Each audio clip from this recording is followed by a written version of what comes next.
গল্পের শুরুটা আসলে আজ থেকে নয়। এই দেশের মাটিতে যেখানেই অন্যায় হয়েছে সেখানেই রক্ত ঝরেছে, প্রতিবাদের আগুন জ্বলে উঠেছে। ইতিহাসের পাতা খুললেই দেখা যায় 52 এর ভাষা আন্দোলন, 71-এর মুক্তিযুদ্ধ। প্রতিটা সংগ্রামী এই দেশের মানুষ রাজপথেই তার অধিকার আদায় করেছে। এদেশের কেউ যেমন ছেড়ে কথা বলে না, তেমনি অন্যায়ের প্রতিবাদে বন্দুকের সামনে বুক চিতিয়ে দাঁড়াতেও ভয় করে না। আর এমন দুঃসাহসিকতার জন্য দেশে ফ্যাসিবাদকে ক্ষমতাচ্যুত করে মানুষ ফিরে পেয়েছে তার বাকস্বাধীনতা।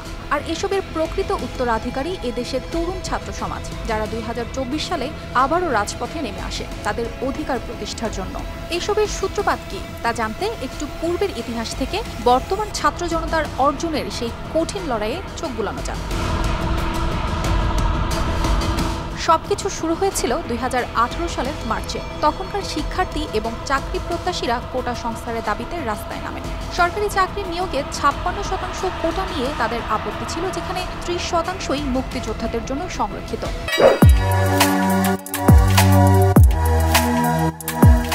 তারা প্রশ্ন তুলেছিলেন, স্বাধীনতার এত বছর পরও কেন মুক্তিযোদ্ধাদের সন্তান সন্ততিরা অনগ্রসর বলে গণ্য হবে? সরকার প্রথম তাদের দাবি মেনে কোটা ব্যবস্থা বাতিলের ঘোষণা দিলেও পরিস্থিতি শান্ত হয়নি, বরং পুলিশের নির্মম হামলা এবং ছাত্রলীগের তাণ্ডব আন্দোলনকে আরও ছড়িয়ে দেয়।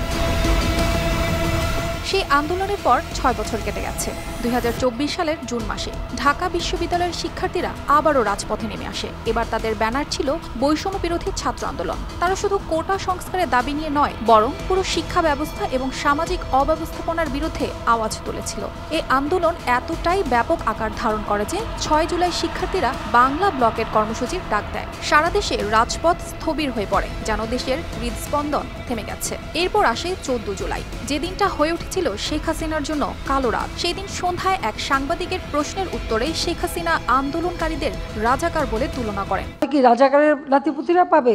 এই মন্তব্য রাতারাতি বিক্ষোভের আগুনকে আরো তীব্র করে তোলে। ছাত্ররা বিভিন্ন ক্যাম্পাসে স্লোগান তোলে, তুমি কে আমি কে, রাজাকার রাজাকার, কে বলেছে কে বলেছে, স্বৈরাচার স্বৈরাচার। সেই রাতেই শুরু হয় ব্যাপক দমনপীড়ন। ছাত্রলীগের সদস্যরা শিক্ষার্থীদের ওপর নির্বিচারে হামলা চালায়, যেখানে 3 শতাধিক মানুষ আহত হয়। এরপর আসে 17 জুলাই, আরেকটি মর্মান্তিক দিন। রংপুরের বেগম রোকেয়া বিশ্ববিদ্যালয়ে পুলিশের গুলিতে নিহত হয় শিক্ষার্থী আবু সাইদ। এই হত্যাকাণ্ড যেন সারা দেশে আন্দোলনের আগুনে ঘি ঢেলে দেয়। 18 জুলাই ঢাকার রাজপথের সহিংসতা চরমে পৌঁছায়। সরকার মোবাইল ইন্টারনেট বন্ধ করে সারা দেশকে কার্যত অন্ধকারে ডুবিয়ে রাখে। এর পরের দিনগুলোতে পরিস্থিতি আরও খারাপ হয়। একের পর এক শিক্ষার্থীকে গ্রেফতার করে নিয়ে যাওয়া হয়, তাদের উপর নির্যাতন করা হয়। আর এই সবকিছুই সরকার শক্ত হাতে দমন করার চেষ্টা করে। আন্দোলনের সমন্বয়কারীদের মধ্যে অন্যতম নাহিদ ইসলামকে তুলে নিয়ে যাওয়া হয় এবং তাকে এমনভাবে নির্যাতন করা হয় যে তিনি জ্ঞান হারিয়ে ফেলেন। 25 জুলাই শেখ হাসিনা নাটকীয়ভাবে মেট্রো রেল পরিদর্শন করেন, কিন্তু জনগণের দৃষ্টি আকর্ষণ করতে ব্যর্থ হন। তার এই পদক্ষেপ সাধারণ জনগণ ও ছাত্রদের আরও ক্ষুব্ধ করে তোলে। এর পরপরই আন্তর্জাতিক সম্প্রদায়ও উদ্বেগ প্রকাশ করে। জাতিসংঘ, ইইউ, যুক্তরাষ্ট্র এবং অন্যান্য দেশগুলো সরকারের এই আচরণের নিন্দা জানায়। অবশেষে 5 আগস্ট ঘটে সেই চূড়ান্ত মুহূর্ত।